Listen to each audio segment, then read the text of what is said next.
Just a lady who folds her laundry in a little matching pajama set. How fancy! Hello, welcome back to my channel. Today we're folding as I tell you a story. I've been wanting to do this particular subject matter for a while, but I just hadn't gotten around to it, and I also feel like it's maybe a little bit specific, but every time I mention it in one of these videos as a subject matter that I might talk about, so many people respond positively in wanting to hear it, so I'm gonna go ahead and do just that. Today I'm talking about the pros and cons of buying versus renting a condo.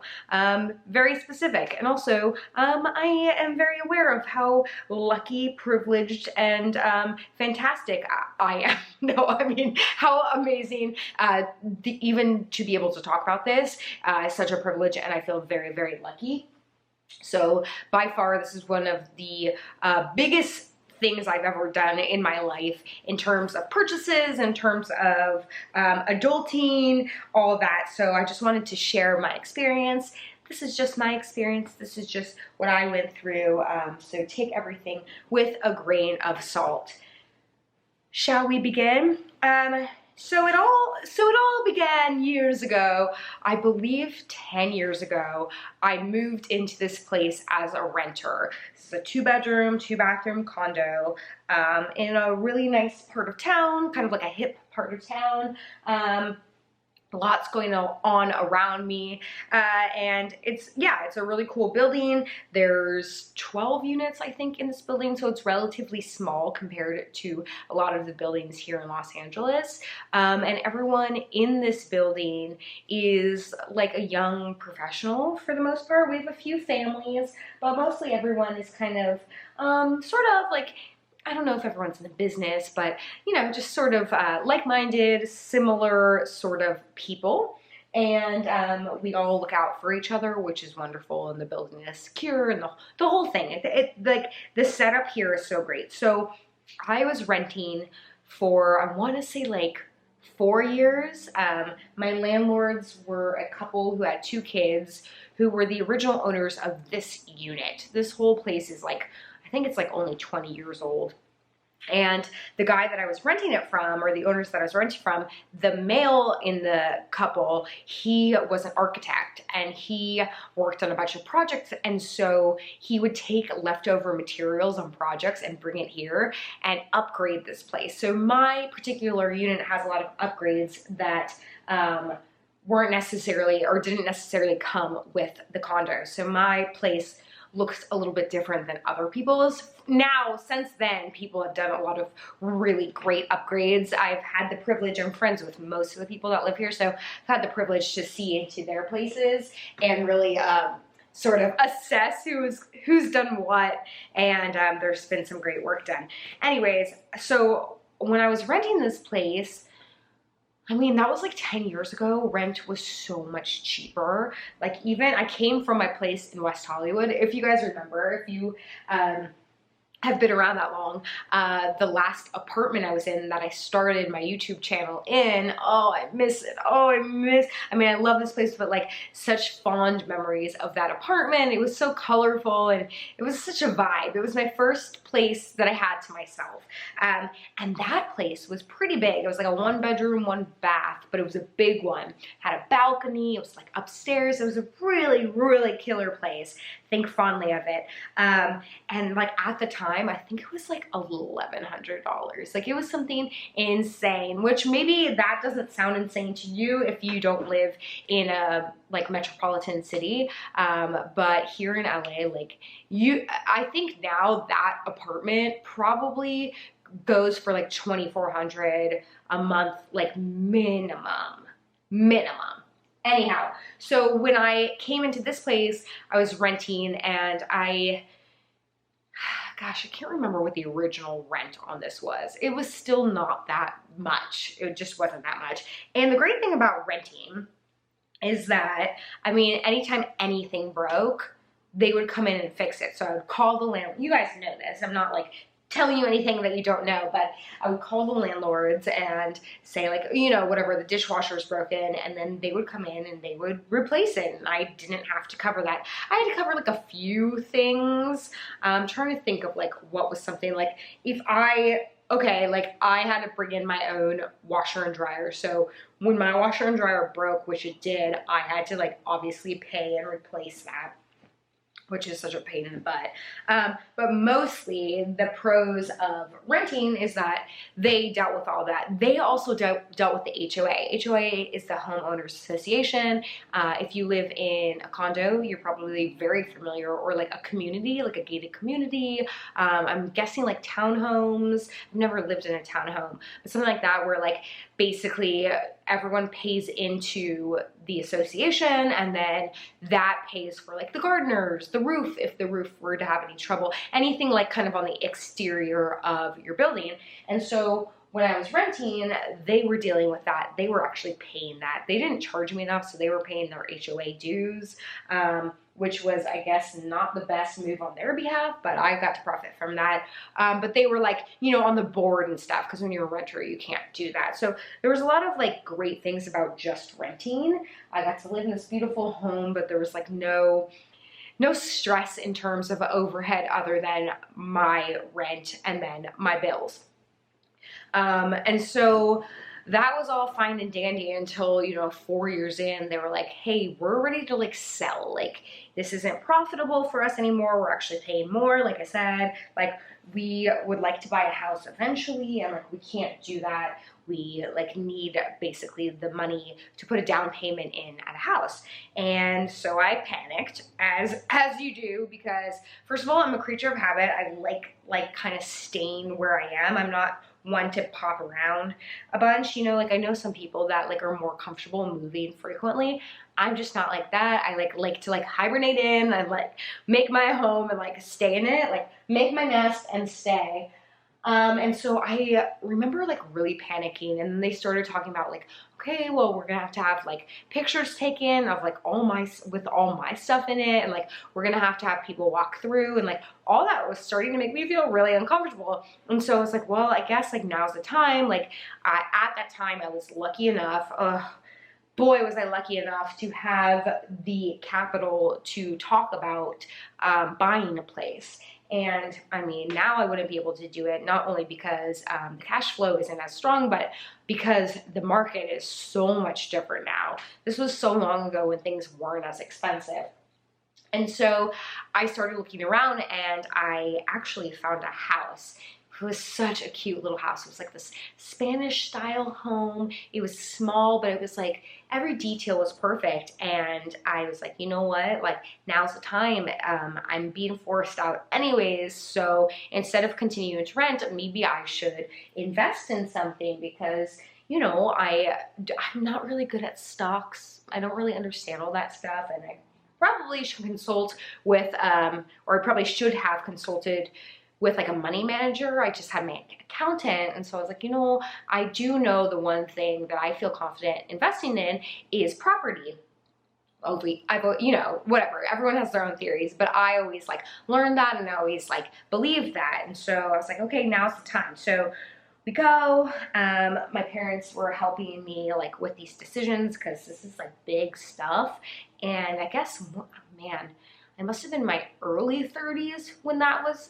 I might have even been in my late 20s. So like, it was a big deal. So we go, and we decide together that this is a good move. This is a great house. It was a great area. It felt safe. It felt appropriate for me, as like, at that time I was like a single woman. Like, it just felt right. And so, I was working with a real estate agent who was a former parent at one of the studios that I worked at. The whole thing was like kind of perfect. So we apply, and you have to write like, or I wrote like this letter to the owner that was like, hey, I'm really like, here's about me. Like, I really think this home is beautiful, and I'm gonna like really treat it well, and like keep the legacy that you have built here and blah, blah, blah. And like, it really was like a whole to do.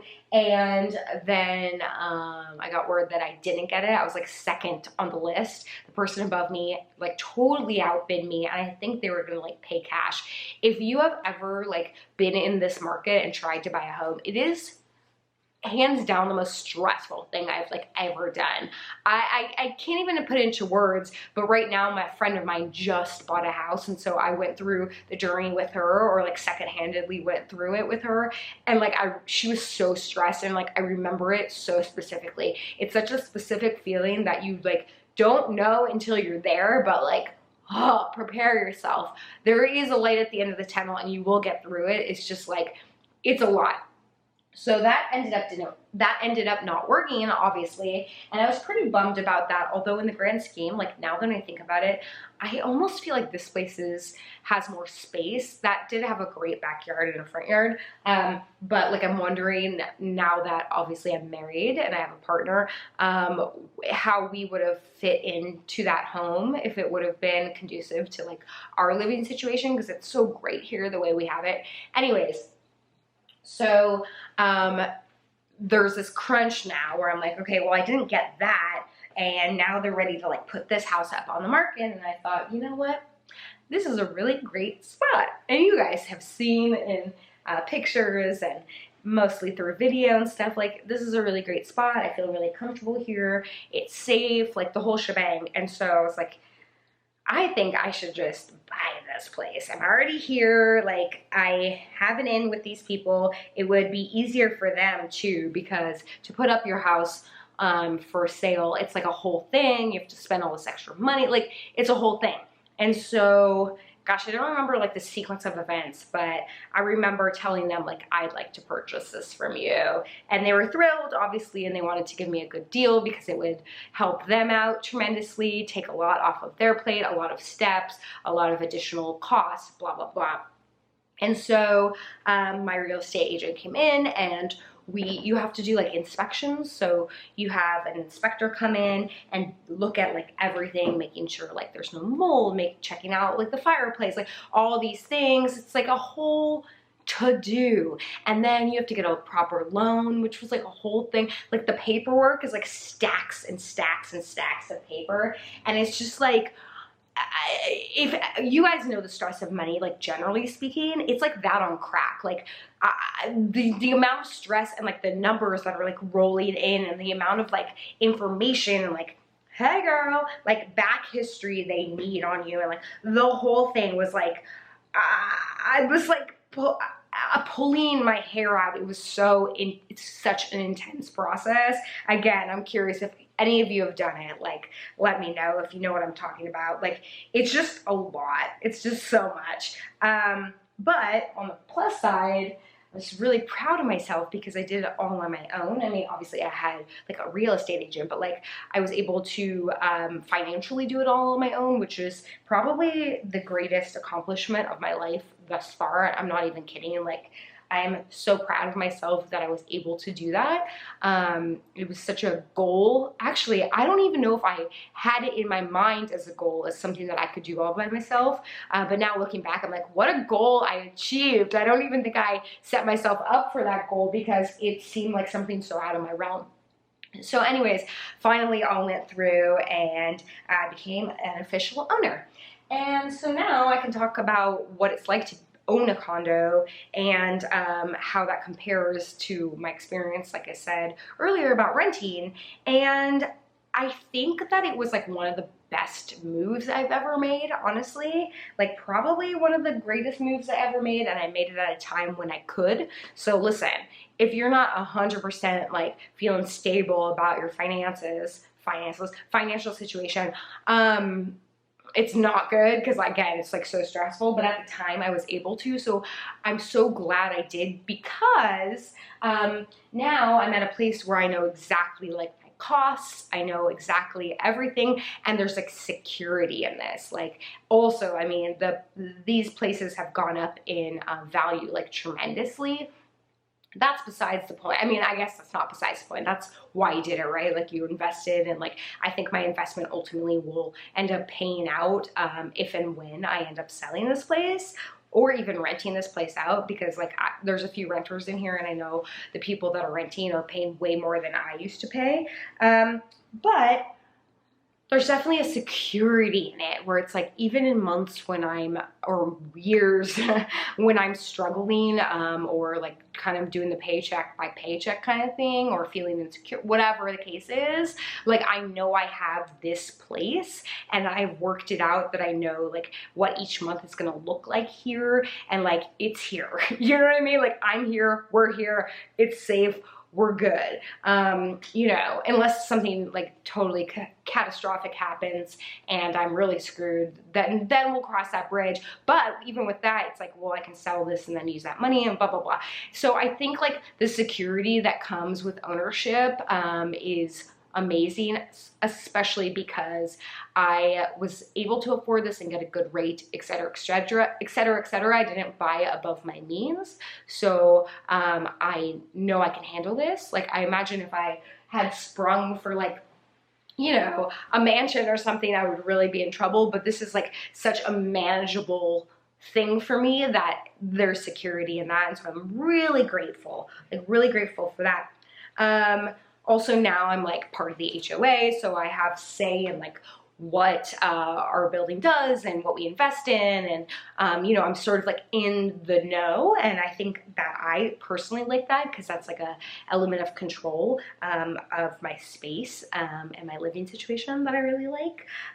The things that are stressful is you know, when something breaks, like that's on you. Like there's no one, I mean, unless it's like something on the outside, like I said, that the HOA covers, like it's completely on you.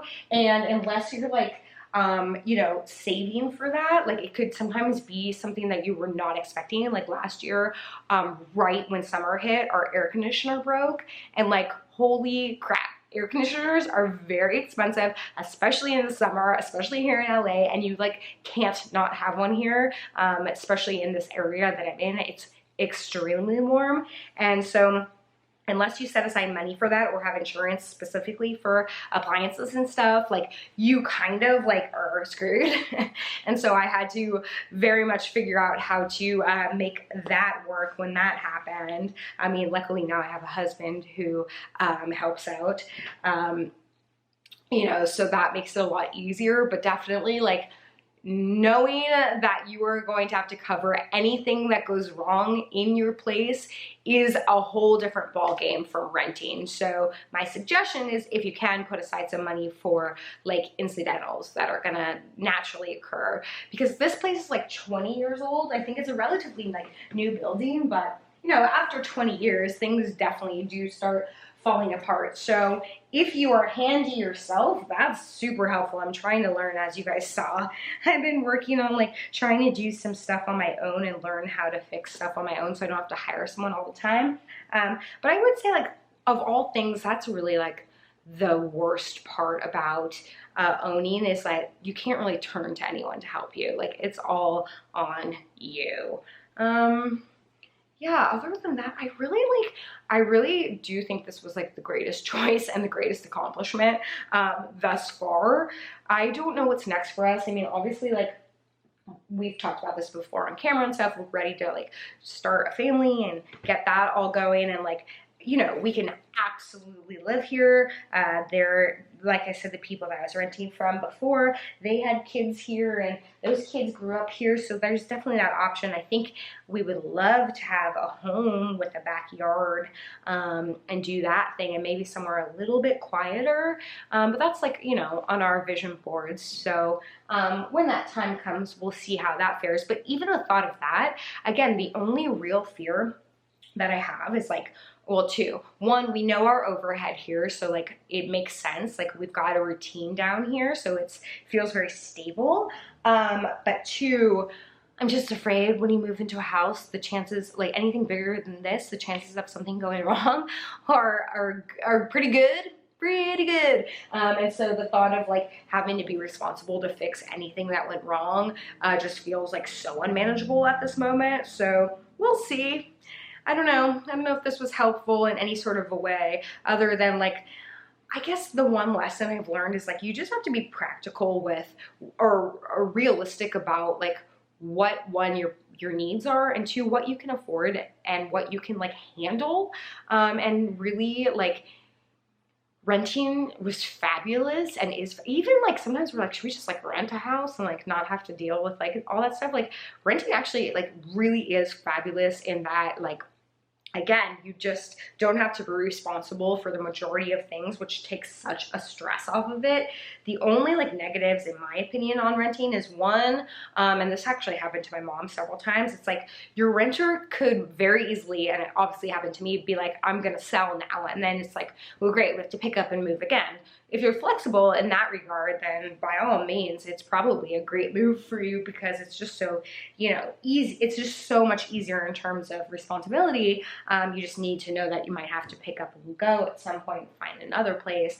But two, I will say like the investment in a home for me at least gives me a little bit of security that like I have this if I ever need to sell it, or I have this place that, you know, is mine.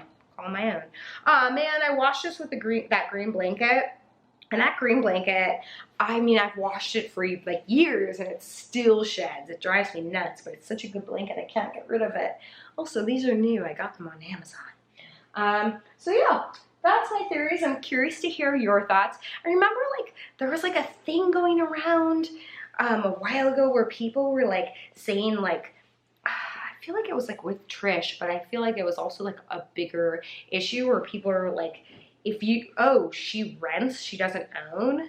I remember that being a thing. I'm like, that's just so stupid. It doesn't like mean anything about you. It doesn't like change your worth like in the slightest. In fact, it's just like a decision that you've made because that's what you're more comfortable with, or that makes more sense to you. I don't, like, yeah, if you're buying something, you have to be like financially stable, but like you could also like rent really expensive stuff and so it doesn't mean like that. I don't know. I just feel like people are so weird and so judgy.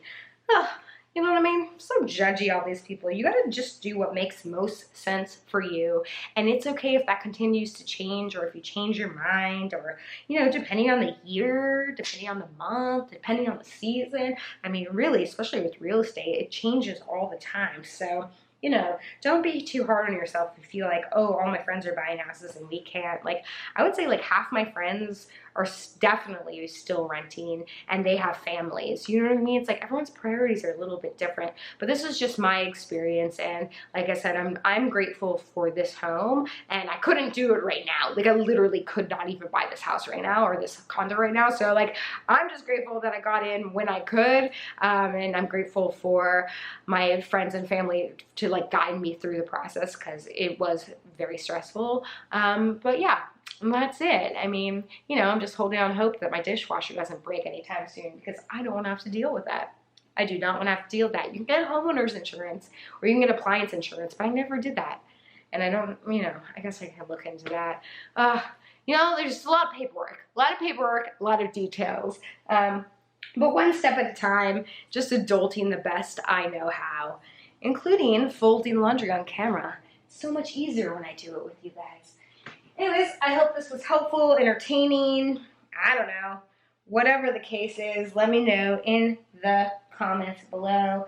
I adore you guys very, very much. I appreciate you and your brains and your hearts. And I look forward to seeing you guys tomorrow. That's it. This was the last pair right here. A pair from Old Navy that I've been really enjoying. I'm thinking about going back and doing another like fall Old Navy haul. Am I an Old Navy gal now? I don't know. We shall see. We shall see. All right, y'all. I love you, and I'll see you tomorrow.